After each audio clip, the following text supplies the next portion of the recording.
text, Matthew 17, verse 22 to 23. While they were staying in Galilee, Jesus said to them, "The Son of Man is about to be delivered into the hands of men, and they will kill him, and he will be raised on the third day." And they were deeply grieved. As the narrative of Matthew moves forward, the ministry of Jesus approaches its decisive moment. The miracles, teachings, and demonstrations of authority that have characterized his work throughout Galilee are now overshadowed by a clear and repeated declaration of what lies ahead. In this passage, the Lord speaks plainly to his disciples about his coming death and resurrection.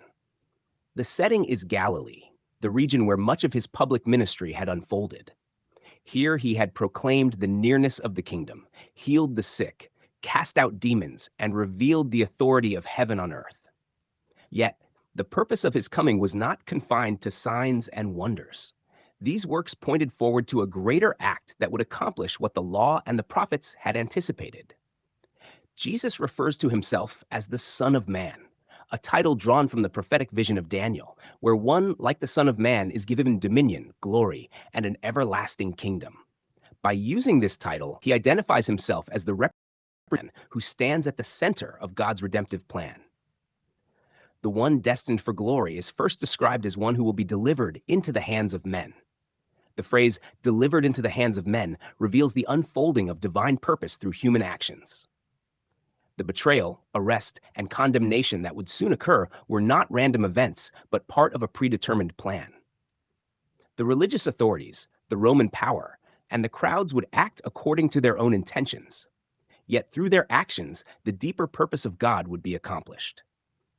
The Lord states plainly, "They will kill him." The Messiah speaks of his death not as a tragic accident, but as an expected event. Throughout Israel's scriptures, the theme of the righteous sufferer appears repeatedly. The sacrificial system of the law had long portrayed the idea that life would be given for life, that atonement required the shedding of blood. The prophets had spoken of a servant who would bear the iniquities of many. In this moment, Jesus identifies himself as the fulfillment of those patterns. The coming death of the Son of Man stands as the climactic act toward which the entire covenant history of Israel had been moving. What generations of sacrifices symbolized would be accomplished in reality. Yet the statement of death is immediately followed by the declaration of resurrection. He will be raised on the third day. The suffering of the Son of Man is not the end of the story. The resurrection reveals the vindication of the one who was rejected. The grave would not hold him.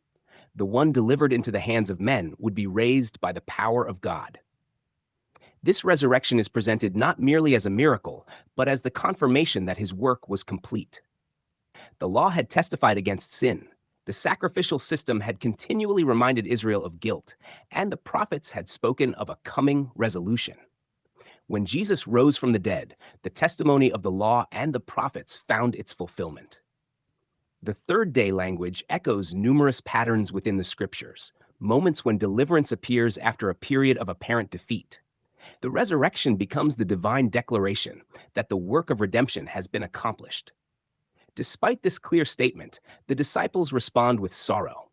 They were deeply grieved. Their grief reflects the difficulty of understanding a Messiah who would suffer and die. In their expectations, the kingdom was associated with visible triumph and immediate glory.